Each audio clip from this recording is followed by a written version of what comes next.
Good morning and welcome to the Application Technical Assistance webinar for the Investment in Mental Health Wellness Grant Program for Children and Youth, hosted by the California Health Facilities Financing Authority, also known as CHFA. This webinar is designed to help applicants prepare to submit grant applications as we have opened an application submission period for the first funding round. Thank you so much for taking the time out of your busy days to join us this morning. We have an hour and a half allotted for the webinar.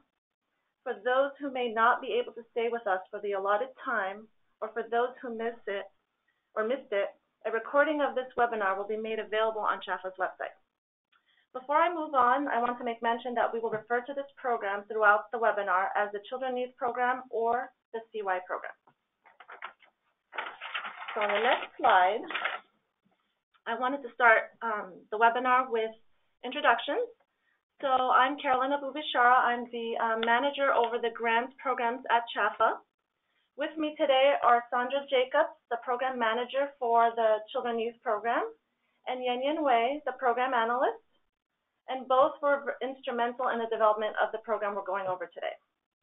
We also have with us our technical advisor from the California Institute for Behavioral Health Solutions, available at the end, Dr. Will Rett-Mariscal, to help us answer any technical questions. We will have time at the end to address questions. However, please feel free to enter any questions at any time throughout the presentation, and then we may answer simple questions and then leave the rest for the end.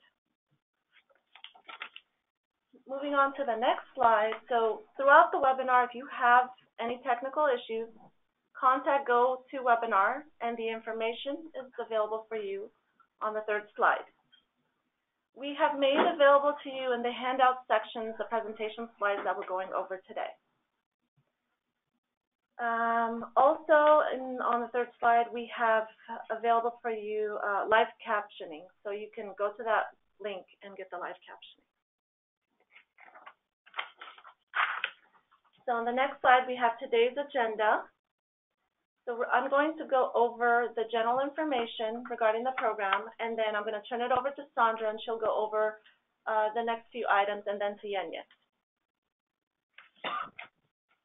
On the next slide is the agenda for general information. I'm going to go over a number of items, and so what's essential is that if you can have the regulations for the Children Youth Program available, it's an essential tool for you as you submit your application. This webinar does not cover everything in the regulations, so we highly recommend you follow along and refer to your program regulations, which can be found at our website at www.treasurer.ca.gov/CHFFA, and just follow the links to the mental health program. On the next slide, I'm going to go over some background and objectives. So SB 833 in 2016 expanded the Investment in Mental Health Wellness Grant Program. It was the Investment in Mental Health Wellness Act of 2013, SB 82, and this was done to specifically address a continuum of crisis services for children and youth, ages 21 years and younger, with a mental health crisis or illness. There's approximately $27 million available for capital funding and $4 million in personnel funding. We will go over the detail of what the different types of funding are in another slide, in an upcoming slide. Some key objectives I wanted to note that were given to us from the legislature are to add at least 120 crisis stabilization beds and residential beds, crisis residential beds, as well as 200 mobile crisis support teams.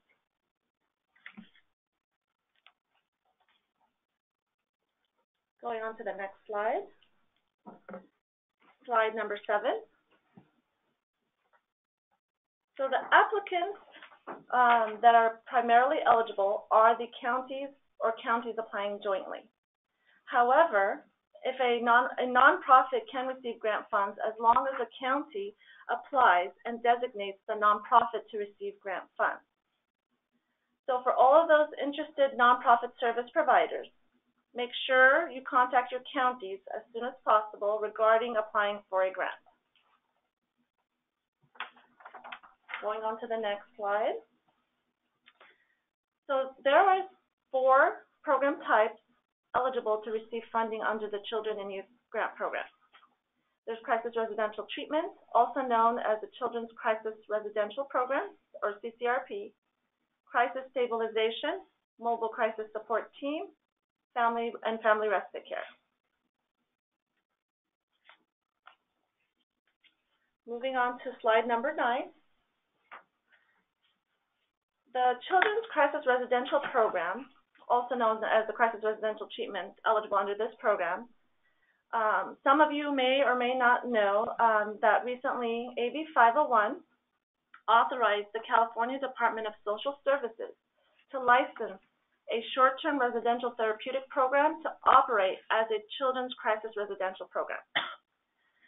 So I'm going to refer to these as CCRPs. So CCRPs must obtain 2 things. First, Medi-Cal mental health certification and Children Crisis Residential Mental Health Program approval. Those 2 are achieved or are issued by the Department of Healthcare Services. And so we highly recommend you contact Department of Healthcare Services on achieving those. And I know they're still in the midst of developing or finalizing the criteria on how to achieve those 2 items. And then I'm going to elaborate a little bit more on the next slide as to what else needs to be achieved on a CCRP. A CCRP also needs to be licensed by the Department of Social Services. And so in order to receive funds from our program for a crisis residential treatment, we need to ensure that a county receives the license from, or has a plan in place to receive the license, or to license the facility, as well as get the mental health program approval with DHCS and certification, Medi-Cal certification. So basically, CCRPs, they are an alternative to psychiatric hospitalization for children. The licensing process of CCRPs will begin January 1, 2019. If you have any questions related to CCRP, we do have a few individuals available that we can ask questions from DHCS and DSS. And if you have more elaborate questions, that we can get back to you at a later date after seeking consultation with DHCS and DSS. Moving on to the next slide, slide number 11, we have the Family Respite Care. And this is kind of a new program concept for many out there, and it was a new program concept given to us by the legislature. And basically what this program includes, it includes 2 different, or 2 kind of aspects of the program. This program can provide the supportive services to families of children experiencing mental health issues so that they know how to navigate the system. Also, it could provide care to a child with mental illnesses so that, for example, a family member can go to a job interview, can go just get relief from caring for the child at hand so that they can continue to provide care for that child without having to place them or placing the child in out-of-home care. And so this program also is an eligible program component under the Children's Youth Program. Moving to the next slide. So in this program, we have set maximum grants that each county can apply based on their population. So you'll notice there's 2 charts. One is for capital funding and one is for personnel funding.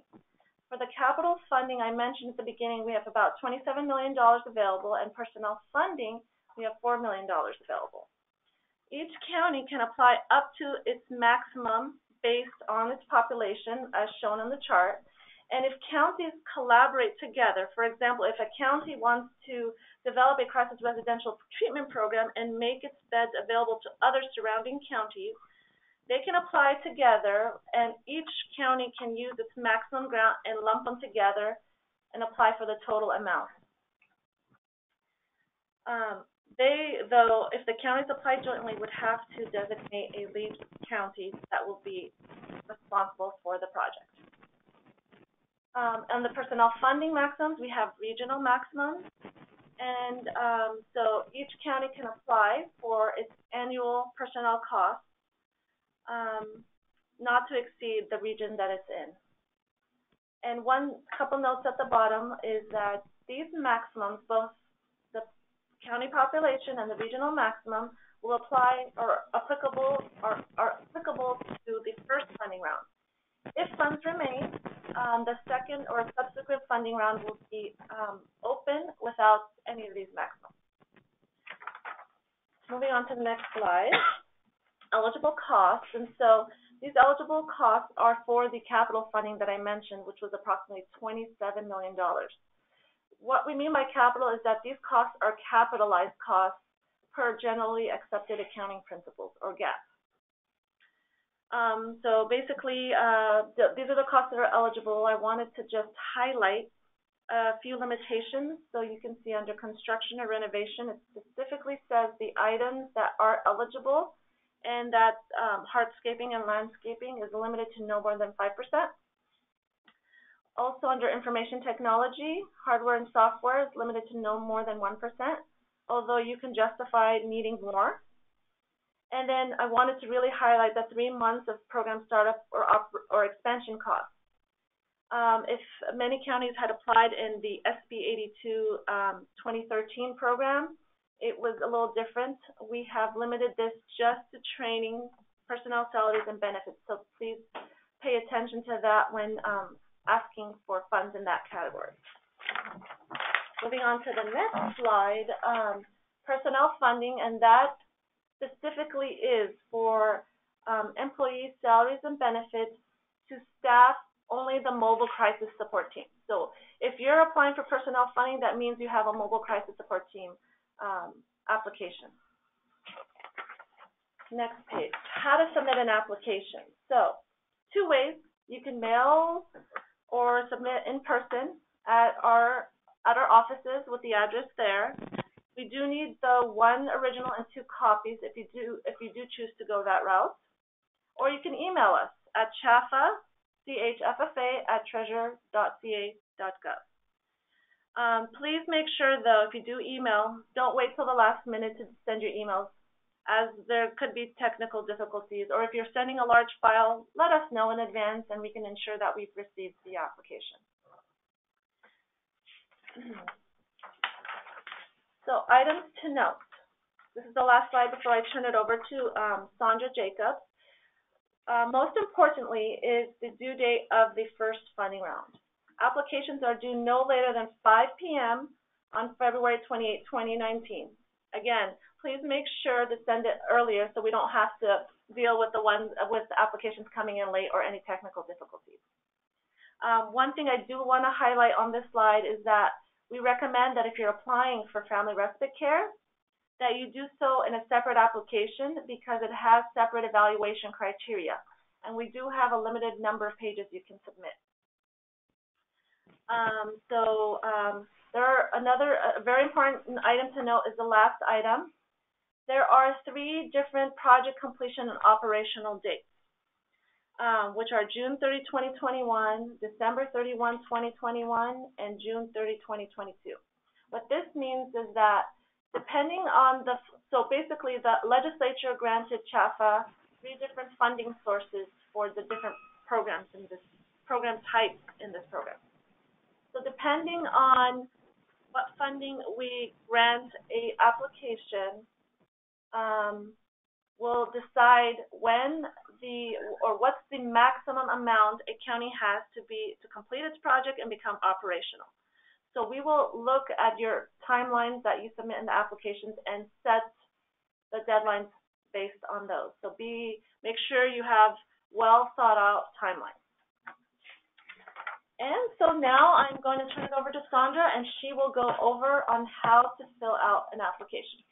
Okay, in this next section, we're going to be going over the application forms, the narrative requirements, and the evaluation criteria. Like Carolyn said, the evaluation criteria for family respite is different than that of the crisis residential, crisis stabilization, and mobile crisis support teams.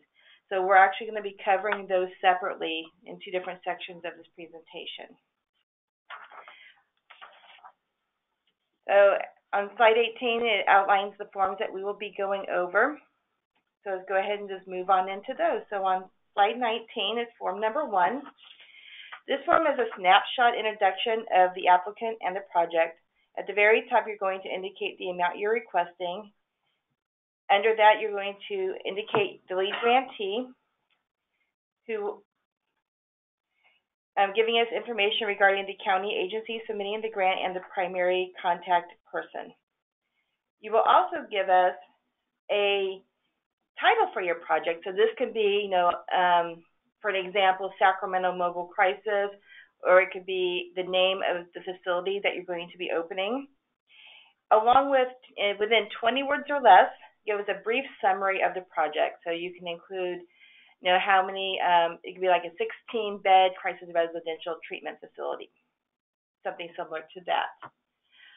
Below that, we're asking you to outline for each different type of program, indicate what it is, how many beds you plan on opening, and under mobile crisis support teams, we need to know how many vehicles you plan on purchasing with the funding and how many staff you will be utilizing the personnel funding for. And then at the very bottom, just kind of like check mark off which eligible cost category you're applying for. On slide number 20, now we're going on to form number 2. This form, go ahead and use this if you have a co-applicant. This will be the area where you're going to write down their name and contact information. And you will also be providing us information regarding your service provider, their name and contact information. If you have not selected your service provider yet, you can leave that section blank. Slide number 21 is form number 3. This is where you're going to break down your funding request. So in the top section, please break out all the funding for residential crisis stabilization and family respite care. The form, at the very top, the form only lists crisis residential treatment program, but go ahead and use that box for any of those programs. In the bottom section, that's specifically for the mobile crisis support teams. In that area, we actually have line items specifically for personnel funding for up to 1 year. And that's also where you can indicate the number of staff you're requesting the funding for. On slide number 22 is form number 4. And this is if you're applying with a co-applicant, another county, you guys are applying jointly, this is where you're going to break down how much funding is being requested by each county. So the top line on this form is for your lead grantee, the one responsible for the grant, and any other co-counties applying with them will be listed below. As Carolyn mentioned before, you can request up to the maximum amount per county. So if you have 2 counties with a maximum amount of $2 million, the 2 of you together can actually request up to $4 million. On slide number 23 is form number 5, sources and uses. So at the very top, you're going to tell us where your funding sources are. You're going to talk about, you're going to give us the total amount you're requesting from us, along with any other funding sources that you're going to leverage to help finish this project with. The bottom section is where you're going to break down how that funding is going to be distributed throughout the project. Again, telling us how much you're going to use for purchasing the property, how much for furnishings and equipment, etc. A very important note, you need to have the top section and the bottom section need to equal. Okay, so on to slide number 24, narrative requirements. So for the evaluation criteria, you're going to be providing us a narrative, answering the questions and talking to the different criteria that we're going to speak about in the next slides. For each application, you have a maximum of 25 pages that you can utilize. We're requesting that you use a 12-point font, either Arial or Times New Roman, and 1-inch margins. Page number 25. Just like an outline of the different criteria. So the evaluation criteria on pages 9 to 13 of the regulations, of the application, of the application, are specifically for the crisis residential treatment, crisis stabilization, and mobile crisis support teams. Pages 14 to 18 of the application, that's specifically for family respite care. Each application needs to address each of the criteria for each program. On slide number 26, so for the crisis residential treatment, crisis stabilization, and mobile crisis teams, we're going to go over the evaluation criteria for those.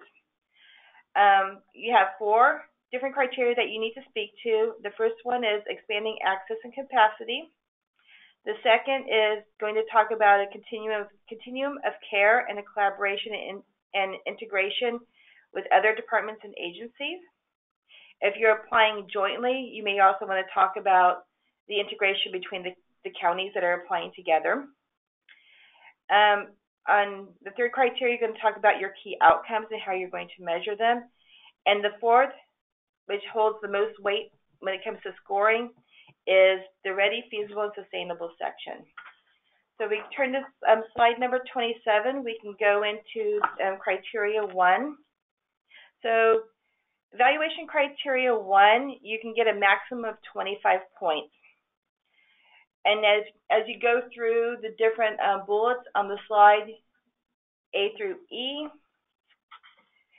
it breaks down how those 25 points will look. So new or expanded programs targeting the population, 5 points. And meeting the community needs is an additional 3. And as you go through, increasing capacity, you'll be getting a maximum of 6 points. If you improve and expand timely access, is an additional 6 points. And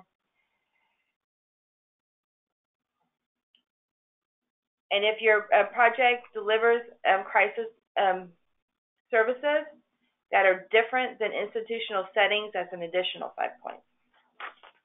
All right. Slide number 28. Evaluation criteria 2, you can get a maximum of 15 points.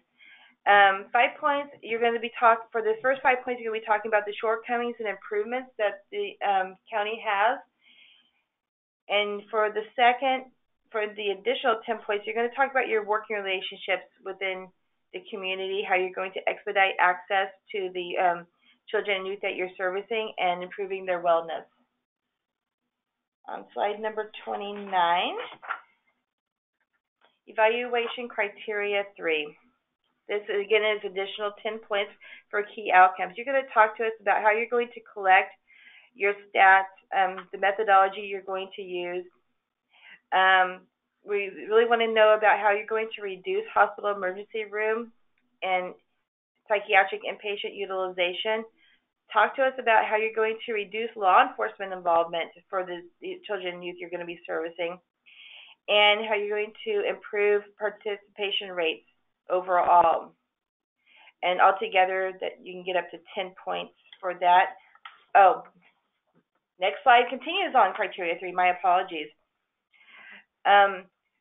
How you're going to collect satisfaction surveys from the people that you're servicing, the number of beds and vehicles you're adding to the county, the children and youth within the target population being served, the value of the program, such as mitigation costs. So how does your program lower the cost for the hospitals in the area, law enforcement, and to the county overall? If you can explain that, that's an additional point. And the percent of children and youth who receive crisis within 15 days and within 30 days. So how quickly can you get them in, you provide them services? Explain all that to us, how you're going to collect that data, and that's how you're going to get your points for criteria 3. Criteria 4, like I mentioned before, is where the majority of your points lie. This is the ready, feasible, and sustainable area for a maximum of 50 points. So for the applications who are applying for crisis residential treatment, crisis stabilization, and mobile crisis support teams, you need to demonstrate in your application that you'll be ready, feasible, and sustainable within a certain time frame. So for mobile crisis teams, you need to demonstrate to us that you'll be ready within 9 months. For crisis residential treatment, crisis stabilization, ready within 12 months. For those with building acquisition and or renovation, you have 12 months to be ready. For those with construction from ground up, you have 18 months to be ready. And when we say the time frame begins from the notice of final allocation, and we tell you that you have the award and how much money you're going to be receiving. So for readiness, on slide number 31, you're going to provide us a detailed plan and timeline and any supporting documentation showing that you have in place or showing us the ability to have in place things regarding floor plans, the project site, the address, necessary approvals and process to complete the project, key milestones. Give us a timeline of how the project's going to lay out, when you plan on starting and finishing your project, the current plan on status on staffing the program itself, potential challenges that you feel you're going to face in actually getting the project off the ground and during the period when you're actually working on your project. Community outreach and engagement. This is extremely important. So talk to us about how you're going to, over on slide 32, my apologies. So for community outreach, talk to us about how you're going to reach out to the community, let them know what's coming into their neighborhoods, into the areas that they live in. Provide us something in the regulations. We ask for things like notices of board meetings, county board meetings, flyers that you've handed out, meetings that you had, community outreach meetings that you've had with the constituents in that area where you're planning on putting these facilities. If you have your service provider, tell us who they are. If you don't have one in place, tell us how you're going to obtain one and when you plan on having one identified. For crisis stabilization and crisis residential programs, provide us a plan for obtaining your Medi-Cal certification. For proposed CRT programs, please also provide a plan in obtaining your CCRP, the new licensing that Carolyn spoke about earlier. On page 33, now we're going to start talking about feasibility and sustainability. For feasibility, that's in addition, this is 10 points. You're going to talk to us about the total cost of the project and the funding sources and acquiring them. A timeline, a line item of the project, provide us an approved budget, and how those uses, and tell us how this uses of the funds will not exceed the total amount of funding, and that the county, and also demonstrate to us that how you're going to ensure that these funds are actually used for this project. Sustainability. And this is more, now sustainability is going to be more around the program itself. So the program is the actual portion where your program providers providing services. When we talk about projects under readiness and feasibility, we're talking about the construction of your building. So under sustainability, now we're talking about your actual program. So you're going to talk to us about the operating costs of the program. Provide that to us, or tell us when you'll have it to us, a description of your new program, the funding sources, the ongoing support, how you're going to maintain this program going into the future for the useful life of the project. And then also required but no points awarded, you need to provide for us a credit rating or your most recent audited financial statement. And that's the evaluation criteria for the mobile crisis teams, the crisis residential, and the crisis stabilization units.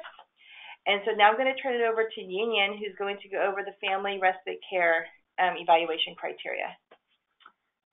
So we're going over the family respite care evaluation criteria. I just want to remind the county, if you do have a family care recipe program wanted to apply, and we do recommend you submit a separate application because there is a 25-page limit per application. So as you can see the slide, there is a total four criteria, which is similar to the other programs. The total will be 100 points, and the number 4 evaluation criteria will be a 50 point, which is the majority of your score is going to come. So number 1, we're going to ask you to describe how the project expand access and the capacity for the family respite care to the family of the children and youth. And the second one, you're going to describe a clear plan for continuing care and for collaboration and integration with other department and agency. And number 3, you're going to identify the key outcomes and the plan to measuring them. And number 4 is you have to demonstrate the project will be or is ready and feasible and sustainable. And slide 35, so we're going to go over each evaluation criteria. So this is the evaluation criteria number 1, and to expand access and the capacity for the family recipe care, and total is 25 points, which is 25% of your total evaluation.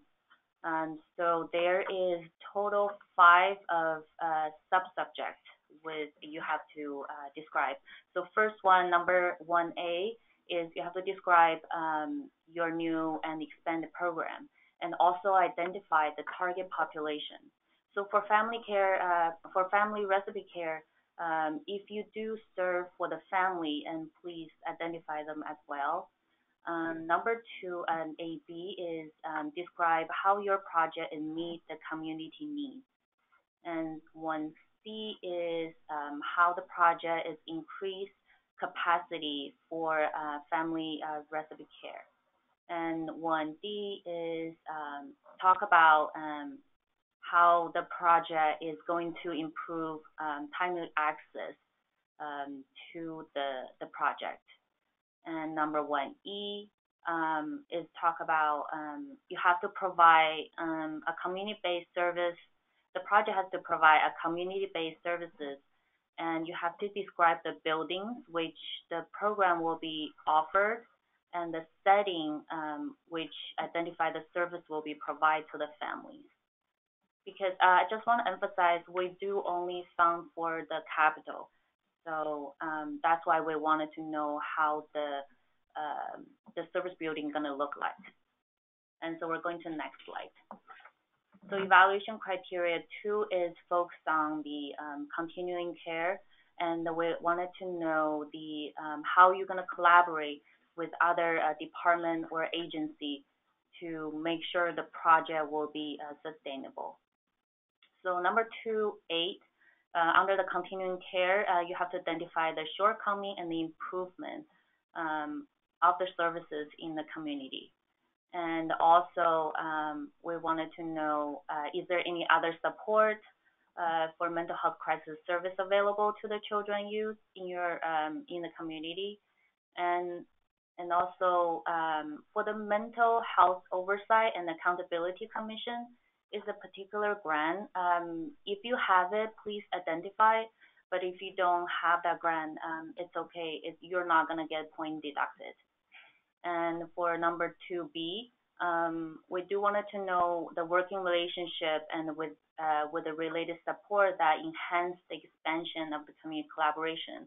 So if you do, please, if you do have a backup documentation, such as like supporting letters from other service providers or anybody you work with, any entity the program may associate with, please identify them, and if they can provide a support, that would be great. And next slide, we're moving to evaluation criteria 3. So this we wanted to know the key outcome and the plan to measuring them. So please, there is a list of all the items. We wanted to know how you're going to measure them and when you will measure them. And please identify each of the items. And so number one, we just want to know the increased capacity rate by the family in the family care recipe program. And also, number two is how the family can be satisfied with the services. And number three, how many number of family served by the program. And number four is whether the service provided by the program prevent out-of-home placement of the children, because that's our goal. Number five is whether the families of the target population, which is children with 21 years old below, are being served, and there's other families that may be served. And the last one is how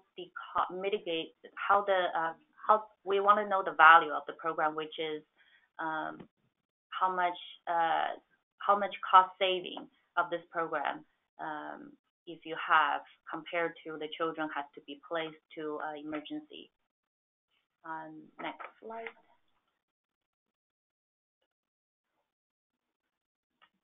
So slide number 38 is the criteria for talk about. So this is going to be the majority of the points, 50 points out of 100.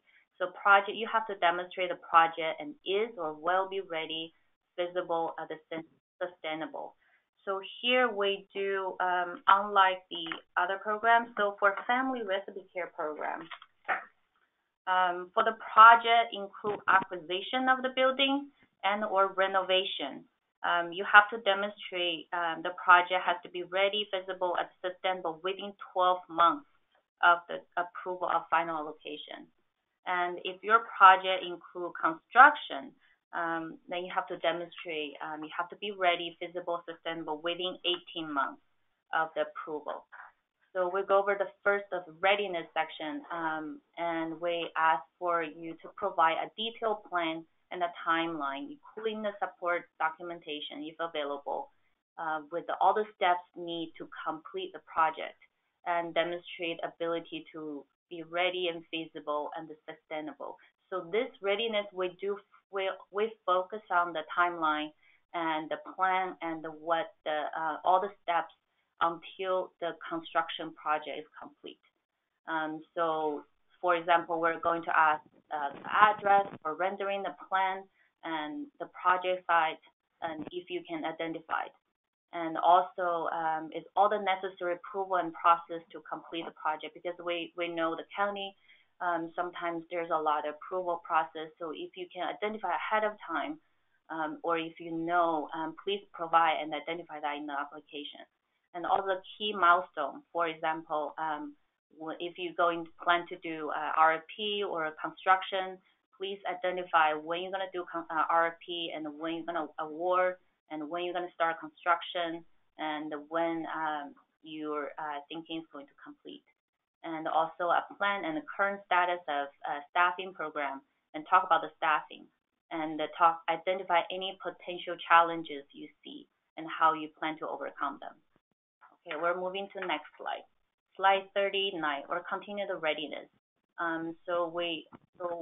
Readiness B, for the community outreach and encouragement effort, we do ask you to provide either a description or if you have a supporting documentation, if available, please provide to us. We just want to make sure you reach out to the community so the community know there's a program is coming. So to avoid future challenges. Readiness part C, we do wanted to ask you to the proposed organizational and operational structure of the program. So for example, it's the staff criteria, staff recruitment and retention, and also the family eligible and the needs assessment and screening and the discharge procedures. And also identify the service needs and the coordination of the service on behalf of the family. Moving to the next slide, slide 40. So slide 40 will contain the feasibility and the sustainability of the program. So feasibility, we just want to make sure you do have enough funding to complete the project, which is have the building up ground and complete the construction. And the sustainability, we want to make sure the program is operational or during the life of the program, which is like maybe at least minimum 10 or 20 years. So on the feasibility, we do ask you, please provide a line item project cost, which is break down all the costs to complete the project. And also identify any source of funding you're going to utilize to complete the project. So if you plan to use other funds such as like the county budget, please identify them. And also you have to make sure the cost does not exceed the funding source. And the sustainability is we do ask you to provide an operational budget because we want to make sure the program will be running for years. And also a description of the new program funding source is if you utilize any other, what type of the source you use to operate in the program. And also the last, if you, we do ask you to provide a most recent credit rating or the audit financial statement, but it's not pointed, so please provide. Next slide. So slide 41. So this is just attachment to the application. There's a total 4, A, B, and C, and D.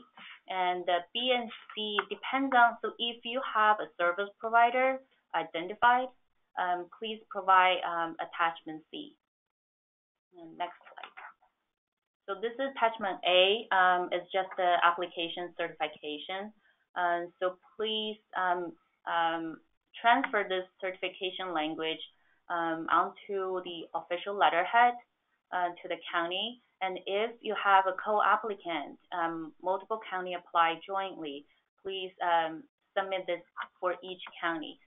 And also, if you have a service provider identified, please ask the service provider to certify as well. And moving on to next slide. Slide 43 is attachment B for the county's the legal status questionnaire. So this is our standard legal status questionnaire, which is required the county to disclose any financial viability or any fraud or cooperation and serious harm. And there's a list of items, and so you can do attach if you have more. I cannot finish here. You can just provide attachment, list all the legal actions. And moving to next slide, slide 44 is the legal questionnaire for private nonprofit. So if you have a service provider identified, please ask them to fill out this form as well. And next slide is slide 45. So this is the CEQA form. Because our project do require you met the CEQA requirement. So if at the time of application, if you know the project is subject to CEQA requirement, please identify or and if you know the CEQA, if the project is not subject to CEQA, and please identify them as well. Also, if you don't have the project CEQA already, you can let us know in application when you'll be getting the CEQA, what is the process, and when you expect to be complete. And moving to next slide. Also, I'll turn over to Carolyn to go over the rest of it. Okay, so for the tools and resources on page 46, we have a few checklists. We're going to go, or one checklist we're going to go over, and going to talk about our CHAFA website. So moving on to slide number 47, this grant application checklist is a tool for you all to use in submitting your application to ensure it's a complete application. It's going to be at the back of the application. I believe it's the last page of the application. And it's to ensure that you have completed all the requirements so that we don't reject a application for being incomplete. So make sure to utilize that resource. Also on the next slide, on slide 48, we have a screenshot of our website, the CHAFA website. And so we have a lot of resources for you to use, and I highly recommend that you go over all the details and to ensure that your application is as complete and as thought out and thorough as possible. So a couple of resources here for you to see in the quick links. We have our statute, regulations, and other regulatory actions. We have any previous meeting materials. We'll place them over there on the side under quick links. And also, you can sign up, if you haven't already done so, to receive any information or updates on our program or any other CHAFA programs. So you can click there and sign up. Also, on the main page, you'll notice that we have our notice of proposed emergency rulemaking and all the essential information of the application there. So make sure, as you're filling out the application, review the regulations. It's very important. I can't say that more than enough, that regulations include a lot more information than what we're presenting to you. And so if you have questions or anything, you can reach out to us as well. So for the next steps on slide 49, or actually slide 50, most importantly, our first funding round is now open. Applications are due February 28, 2019 at 5 p.m. Make sure to get your applications in sooner so that we don't have any technical issues. So after applications are received, staff will be evaluating and scoring the applications. After that, we will be sending out letters, initial allocation letters, and let you know whether you received a grant, how much, or you did not receive a grant and why. There is an appeal process available. It's in our regulations, and the details are there. After initial allocation period is over, we will go to our CHAFA board. We have a 9-member board here at CHAFA, and we as staff will recommend our initial allocations. And if they are approved by the board, they become final allocations. And then after a board approves allocations, we will send out letters to counties so you will know. And then we will work with counties to execute grant agreements. I know that can be a challenge for certain counties, but our goal is to execute grant agreements as soon as possible and get the Board of Supervisor approvals to continue proceeding in our grants. And our goal is to hopefully have a webinar for the grantees who are actually awarded grants so we can walk them through the process after grant approval. And the final slide, we are going to answer any questions. We're going to give you a minute to start receiving some questions. And what we'll do is we'll take the questions we receive, and if we are not able to answer your questions, we will follow up with you later. We have your contact information. We'll follow up with you. And also, we will be posting on our website frequently asked questions. And so we're in the midst of working on those. And whatever input we gather from this webinar and questions we gather, we will add those as we see fit. And or the questions that are more general to the public, we will put those on our frequently asked questions.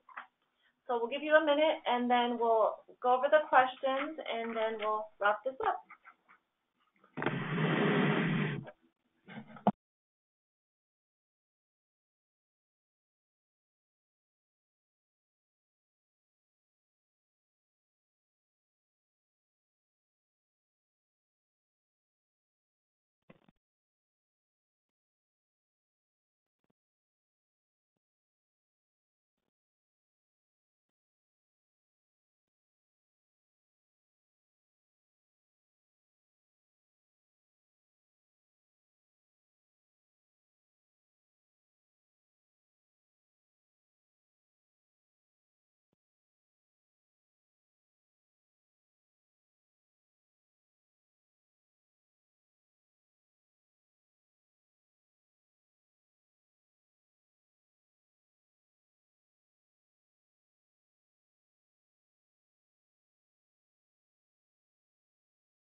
Okay, so we have a couple of questions, and I'm going to pass it to Nicole Weaver, and she's going to ask the question.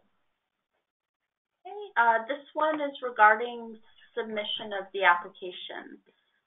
Can you please confirm that the application can either be submitted in person or by email, as opposed to both hard copy and email submission?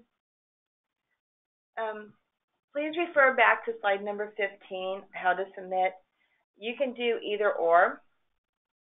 You can either mail or apply in person or email. Don't do both. Don't do multiple ways of submission. Just pick one, and that's how you're going to submit. So if you submit by mail or in person, you're going to bring an original and 2 copies with you or mail that in.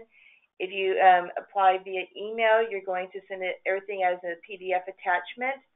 If your document is going to be large, please let us know in advance so we can get a specific, I think it's called an FTP set up for the submission process for a large file.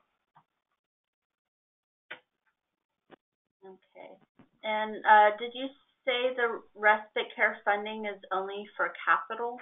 That is correct. Respite care funding is only for capital. There is no personnel or startup expansion costs included. Yeah, so family respite care is only for capital infrastructure, so acquisition, renovation, construction, equipment, IT. The personnel funding is only for mobile crisis support teams. For a nonprofit organization, can they do a proposal separate from their county, or do they have to be designated by their county as a co-applicant? A nonprofit needs to be designated as a co-applicant by the county, and the submission of one application is done by both together. And is child welfare involved, or only behavioral health services? We will not be answering that question right now, but we will reach out to DHCS and DSS for additional information, and we will get back to you. Can you apply for the Children in Youth Grant Program if you have an open grant with CHAPA? Yes, you can. We actually encourage it. Let's see. If a county approves a private nonprofit to submit an application on the county's behalf, how should the county demonstrate its approval? Through a letter of support/agreement? And can the private nonprofit be listed as the lead, or should the county still be listed as lead on the application? The county needs to be listed as the lead on the application, and so the county will not be granting permission to the nonprofit.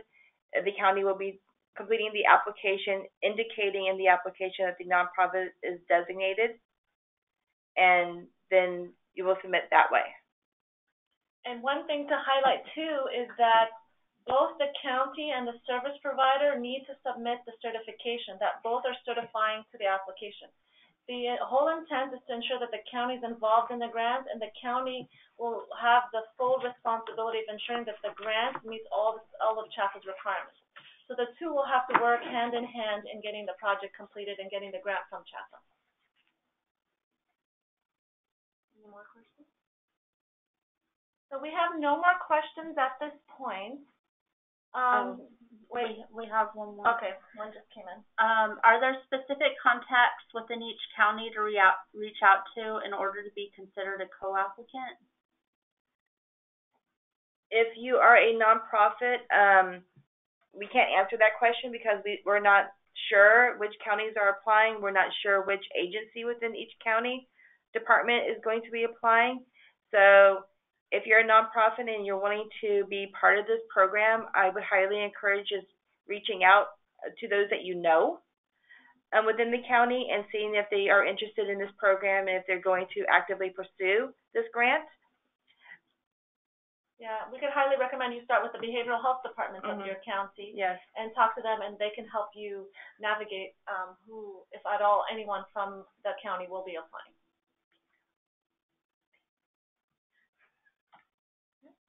So that is the end of our questions for now. So if you have any more questions that come up from now until the application submission period ends, our contact information is available in the webinar. You can call us at 916-653-2799, or you can email us at chafa@treasurer.ca.gov. And when emailing us, can you please do us a favor and indicate that you're in the title or within your body that you're requesting information about the children and youth program? We do have another application, another program application submission period also open, so we don't want to get the questions confused. And for those of you who are on the line and are interested, we do have another webinar on the 13th for the other grant program Sandra was mentioning, which is the Community Services Infrastructure Grant Program. And so if you're interested, please join us there. And thank you to everybody for participating and being available today. And we look forward to seeing applications. Have a great day.